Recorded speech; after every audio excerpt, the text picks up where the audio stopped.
Good morning, everyone. We're coming here from the West Coast. Mark Cooper, the founder and president of PKI Solutions, up in Portland at the headquarters, and I'm Brad Butlick. Some of you probably know me. I'm the director of international sales here at PKI Solutions. And today's webinar is going to be focusing on post-quantum cryptography. But since we are PKI Solutions, we're going to be very, very focused on the PKI portion of this particular equation. So we've got a half an hour today to kind of go through where we are today, where we are in the near future, where we are in the distant future, as it pertains to post-quantum or quantum cryptography, like I said, specifically for PKI. We have a number of topics which Mark is going to go over, and I'm going to be kind of quizzing him throughout the course of this presentation to keep it a little more lively. So Mike, if you can go to the next slide, please. It's a little bit of a history of us. You guys know us. And so we're going to go through a couple of things. But I want to first start talking about kind of the myths. One of the things that I'm seeing recently is people are asking me, so what are we doing about post-quantum? What are we doing about, PKI and post-quantum?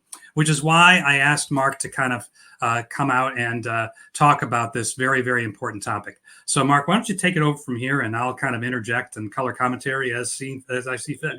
You bet. Thanks, Brad. And, I think what's really interesting about this is, as we were talking about this, there's been a lot of recent news around post-quantum, but we actually did a webinar on this topic about 2 years ago, because this is not something that's just popped up yesterday, but I'll tell you, this is something that we get asked a lot from our customers. I get asked a lot even from friends and social circles. There's certainly visibility and awareness of these things. I think the interesting thing is kind of getting through a little bit of it, because there's kind of a little bit of the FUD factor, the fear, uncertainty, doubt, and there's certain types of myths that are out there. And one of the biggest misunderstandings is the fact that somehow post-quantum will completely eliminate the ability to use PKI, or that any type of encryption is available, or that there's some type of massive doomsday scenario. Now, there are certain elements of this that are true. What we're really kind of talking about is a theoretical thing at this point. Everything that has been put around post-quantum, because there aren't quantum computers of sufficient power and ability, no one's actually demonstrated that this stuff can be done. We're talking about theories around Shor's algorithm and things that can be done with a quantum computer of large enough abilities. But we know someday, if quantum development continues, they will eventually have enough capabilities to do these things. Now, what we should realize is that the advent of the quantum computer, by the time that we hear about it in the mainstream, we can almost guarantee that they have been in existence in a government entity or a research lab before we will ever hear about it. So while we may not know that a quantum computer exists today of sufficient ability, it could. And that's a little bit of the challenge that we have here is dealing with this is the sky's not falling tomorrow, but at some point, in theory, there is going to be an impact. The good thing is this really only affects certain elements of our infrastructure. And we're really talking about the algorithm. So when we think about something like a PKI, we have certificate authorities and we have identities and we have certificates. And the thing that pins those together are algorithms. The most common ones today are RSA, elliptical curve. Just like you can choose whether you're going to do RSA or elliptical curve or something else, you can replace those and not use something. So when we're really talking about post-quantum and the impact, at least in the PKI space, we're just talking about those algorithms will no longer be usable, just like we can no longer or shouldn't be using SHA-1 from a security standpoint. We're simply talking at some point we need to be using other algorithms. So the impact is the same. The biggest problem, though, is what are we going to do about it and how are we going to get there? So it is something we need to be addressing, but it isn't quite the world's going to end tomorrow. Now, it depends on who you are and what you're doing with information. We'll talk a little bit about what that impact is, because it may be too late depending on what you're doing with it. And Mark, this is standard for cryptography for the last few millennia. I mean, every time that somebody comes up with a cryptographic algorithm, starting with something as simple as a substitution cipher or Caesar cipher. I mean, technology's improved. That's required those of us in the cryptographic space to come up with something better. So this is a standard evolution. Absolutely, and like anything, I mean, the SHA-1, there are issues with algorithms and hashing where you find flaws in the mathematics or flaws in the process, but the vast majority of what we have seen on why we don't do SHA-1 anymore, why we don't do MD5, why RSA 1024 isn't good anymore, is computers get faster. Almost everything around encryption and signature hashing is a complexity model, meaning it is too hard for a computer to brute force its way or to forge the information or to back something out. And that's especially true from a asymmetric key pair when we're talking about public and private key pairs. It's simply too difficult to figure out what a private key is looking only at what the public key. It's a simple algorithm, X plus Y equals Z. We have X and Z, you just need to figure out why. It's just too hard for a computer to do that. Quantum just completely speeds up that process and potentially makes it a very trivial thing of seconds or minutes, which today, even as we look at things like RSA 1024, we're not quite down to seconds yet, and we're not using it. So from a history standpoint, and this is an interesting thing, we were talking about this, we used this slide a couple of years ago when we went through the same post-quantum discussion, and it's actually been updated. So we actually have an updated slide about where we are today, but just kind of a background when we kind of talk about things like RSA. There's some really good videos that are out there. I know we've used some in our training courses as well. RSA from an algorithm standpoint is often referred to as a discovery. It wasn't invented. It was simply a discovery of some interesting behaviors around prime numbers that are really difficult for computers to work with. And given a large enough prime number, computers as we know it today struggle with how to function with these things unless they have certain understanding of how those numbers were created. So it's been around for quite some time. We've already kind of gone through a shift in the cryptography space. We've moved away from SHA-1, we moved away from MD5. This isn't the first time that we've had to make changes in the algorithms that we choose, the hashing that is implemented in organizations. This is just the evolution of computers get faster, weaknesses are found. Now, when we first did this slide or this topic a couple of years ago, at the time, NIST was in the process of selecting from 26 different candidates for a quantum-proof algorithm. We have an updated slide that we'll talk about as far as what's actually happened now, but things have progressed from that time. So it's been a multi-year process to get to a point of selecting standardized algorithms to potentially replace these. Now, we know at some point, the assumption is quantum computers will reach this point of supremacy. And a lot of times you'll hear is this quantum supremacy, meaning when the quantum computers finally get to a point where they are efficient enough at breaking encryption becomes a problem. The assumption at this point is somewhere past 2030. No one really has a crystal ball on this. And Brad, when you and I talk with customers, this is usually the thing that makes a determination whether they're going to actually do something or not. The moment that we say it's not here today, we don't know if it's showing up tomorrow, but it could, and odds are it's probably somewhere past 2030 based on our current thinking. A lot of times they go, okay, I guess it's a problem I don't need to deal with today. And as we'll talk about, it's kind of a wide-ranging problem. And the example I often use in social circles and talking with my spouse and others is, okay, the reason that this is a more difficult problem is it's very similar to Y2K. Everybody knew with Y2K, this date issue needed to be updated in software. It was prevalent. It was wide impacting. It was a lot of work. It wasn't going to be easy work. Everybody knew the deadline. Everybody knew it had to be fixed, right, by December 31st, 1999. There's no choice. You could postpone it and say, okay, I got 6 months of work. I'm going to wait until the last 6 months. But you knew when it had to be done. The problem here is we don't know when this supremacy will happen. And human nature is to postpone anything that isn't going to be forced down on a particular date. So this may pop up tomorrow. It may be 50 years out, maybe 100 years out. Maybe it never happened. The challenge is getting organizations to prioritize and focus on it. And that's a difficult thing without a deadline. And also understanding what data needs to be protected. Absolutely. And when that data, the longevity of that data exists. I mean, there's some data that we have today that 5 years from now is going to be worthless.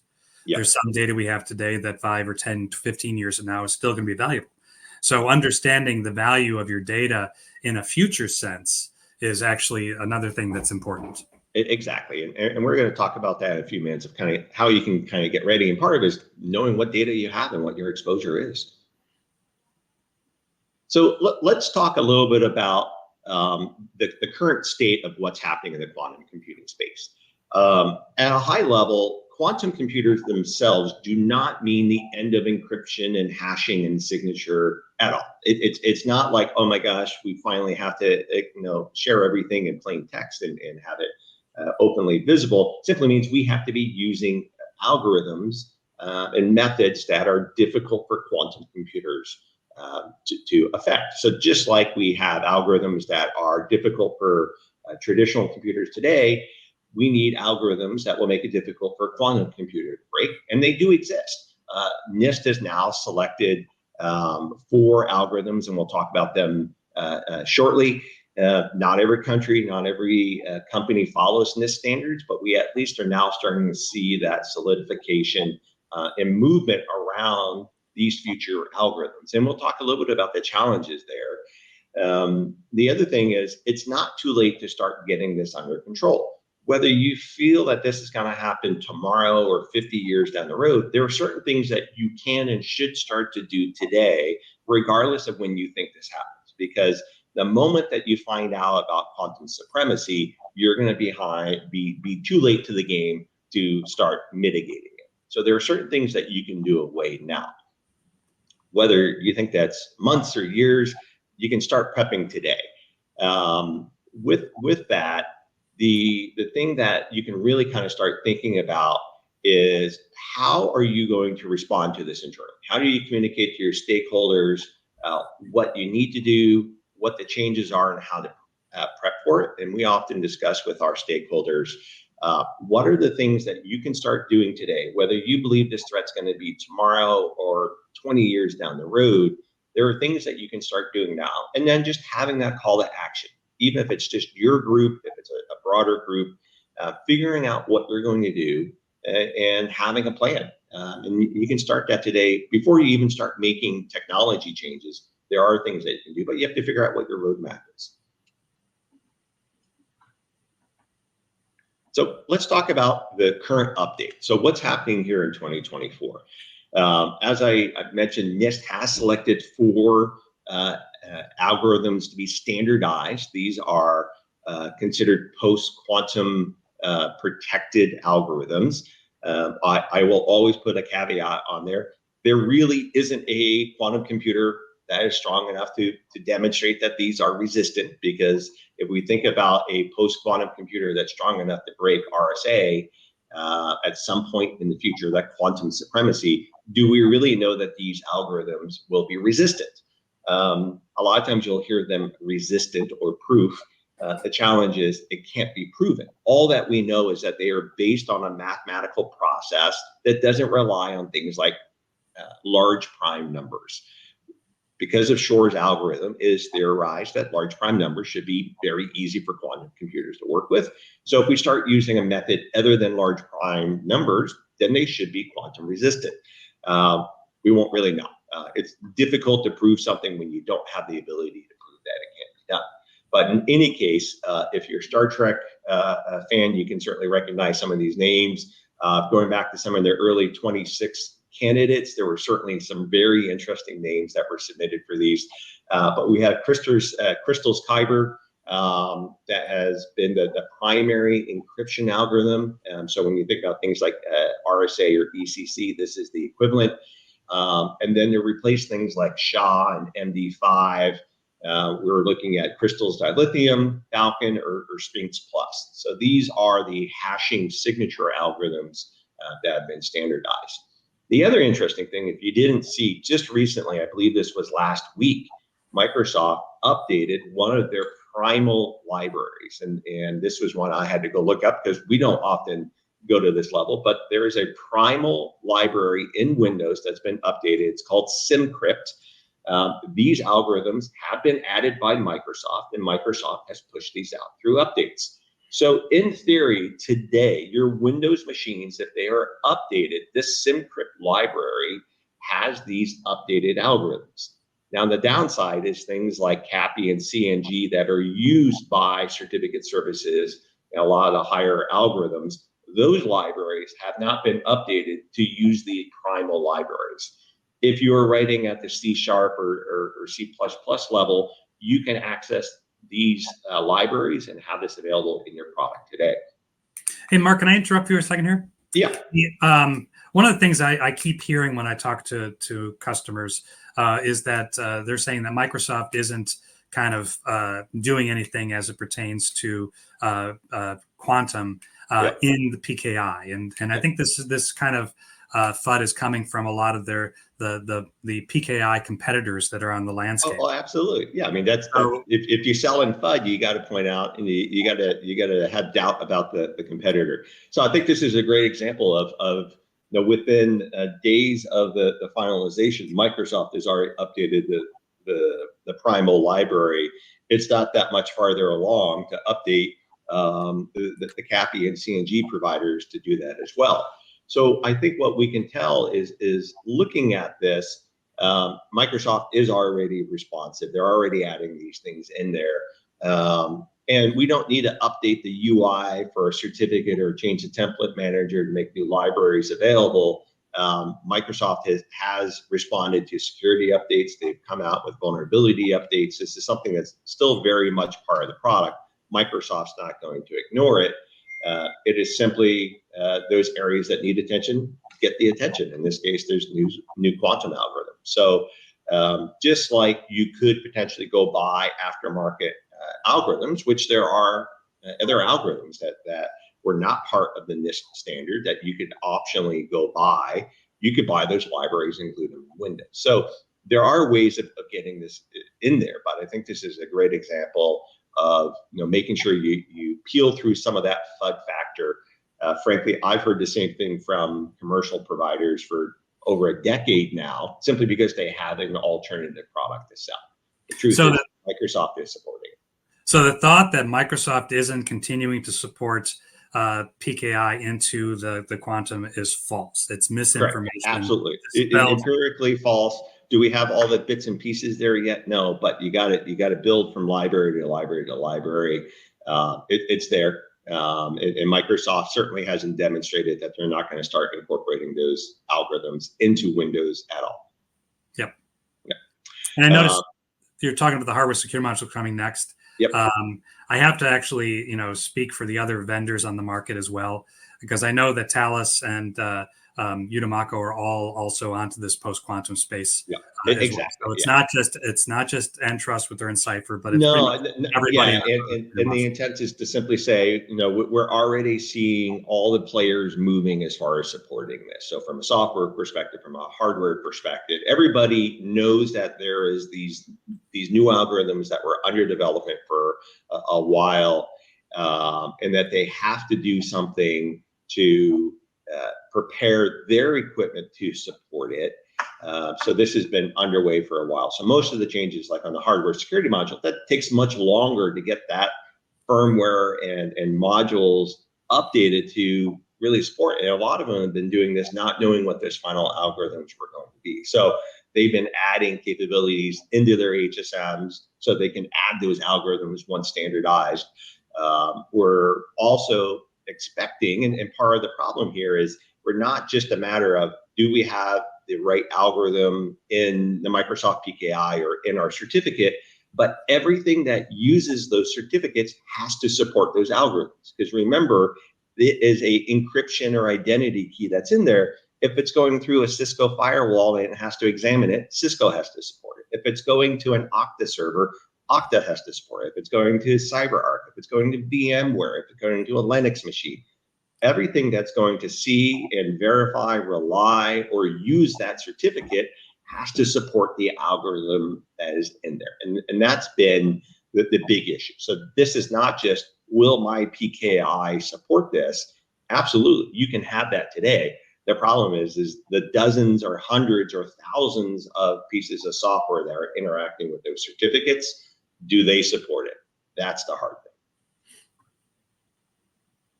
So let's talk a little bit about what you can do, because whether you want to address this issue today or tomorrow, you think it's going to happen, it's not going to happen. There are certain things that we talk to customers about regularly that you can do before you even start going out and buying anything. And this isn't, get rid of stuff. This is a bit of just getting your hands around these things, because think about this. If it comes out at the end of the year that quantum computers have reached this supremacy point, there are certain things that you're going to have to go out and figure out what you need to change and mitigate to get rid of this problem.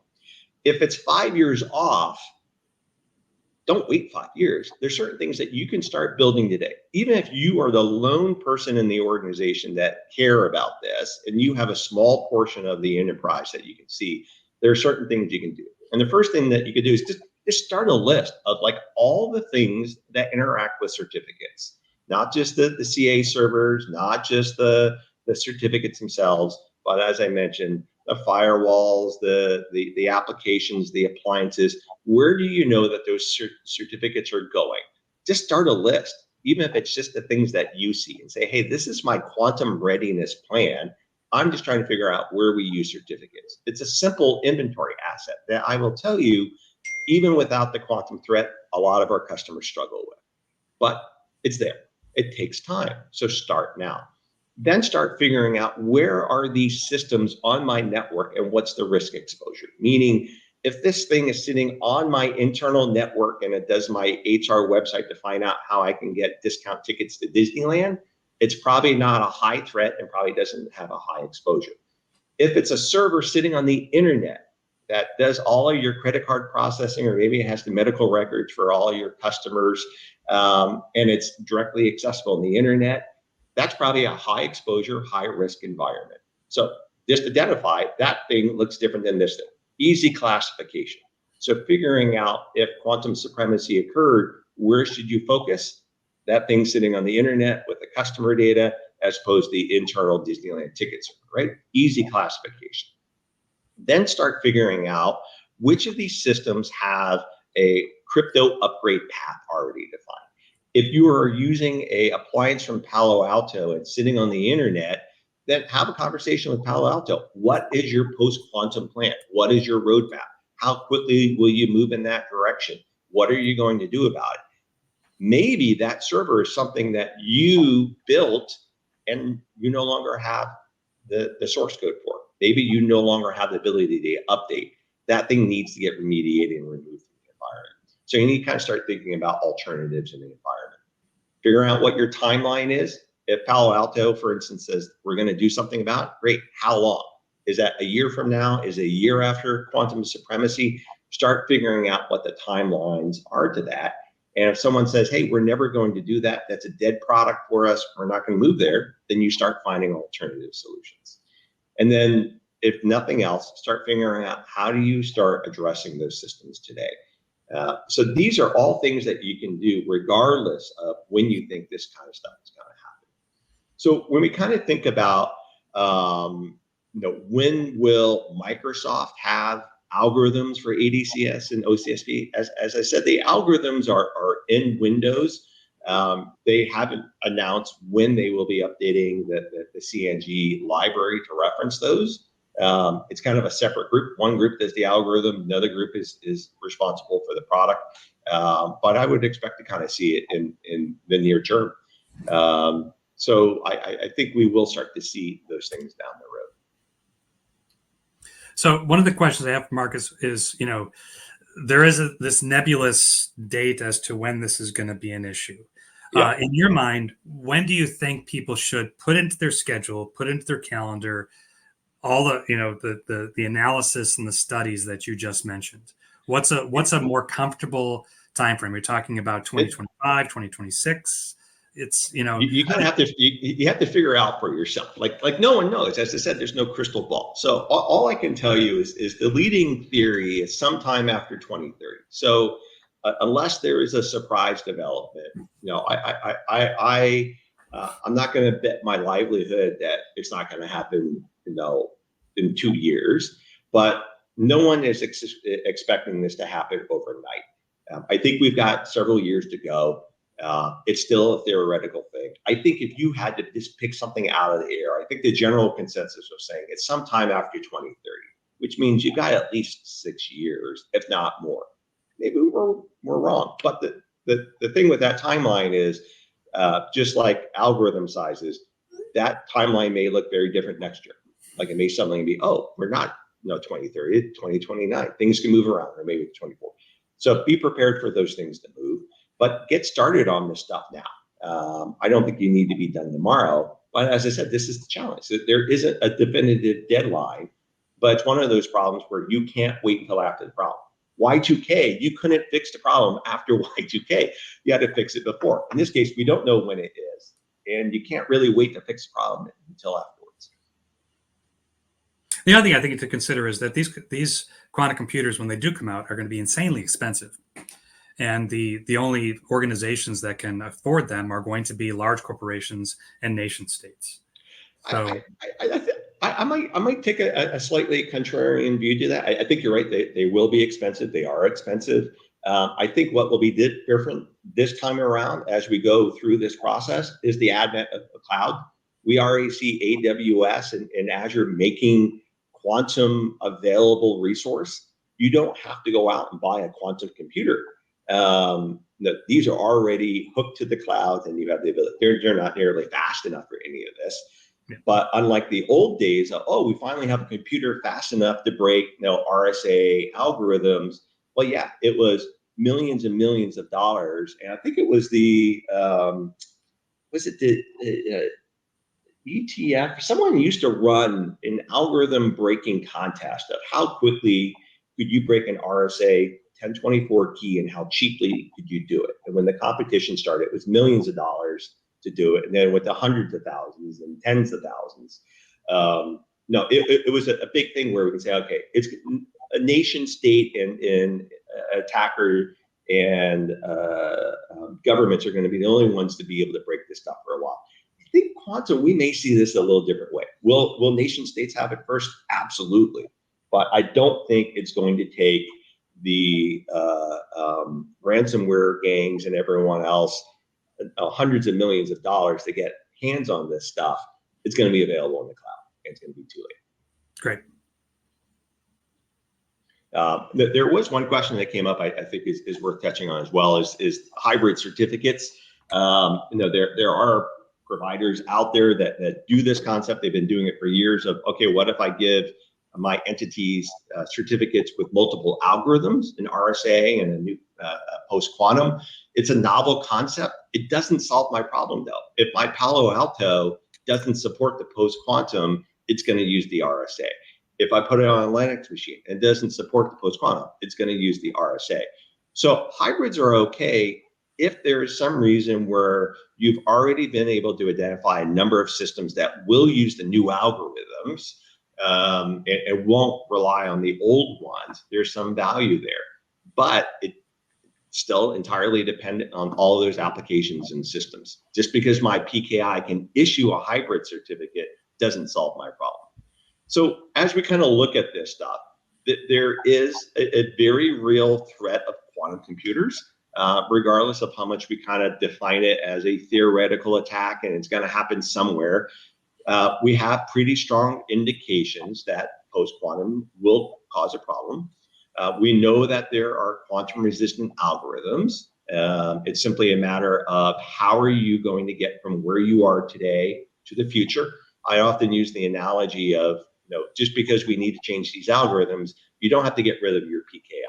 It's a bit like having a car and needing to change the tires. We just need to change the algorithms that are in our PKI. We just need to change the tires on our car. There is work that goes into that. So as simple an analogy as it is, it does kind of mask it. There's quite a bit of work. We know that organizations have to deal with this threat. Ultimately, aside from the threat itself, the biggest challenge is just finding the time, prioritizing it, and coming up with a roadmap. At least today, you've got years to deal with it. It's going to be even worse if you put it off. This is something that we work a lot with organizations. I will say nobody has a magical bullet here, but there are some concrete plans that you can start today of identifying what do we want to do, where do we define it, because it's helpful if you as an organization say, we're putting a flag in the ground. As far as we're concerned, this is happening in 2030. We have 6 years. What's our 6-year roadmap? How do we get there? Maybe you can move it, but you at least define it. And then you don't have to ask us or others to say, when is this going to happen? You already have a plan. So, Mark, thank you very much for this presentation on quantum. I want to kind of announce our next seminar or webinar in October is going to actually be discussing the analysis of existing PKIs. I've said before that a PKI, if it's operating properly, you don't know it's working. But if you don't know it's working, how do you know it's working effectively and with the proper security? So we're going to talk about how to go through and analyze your PKI to make sure that it's operating effectively. So thank you all for attending. Thank you, Mark, for doing a wonderful presentation as usual. And hopefully you've all found this interesting, and we'll maybe see you next month. Yep. Thanks, everyone. Thanks a lot.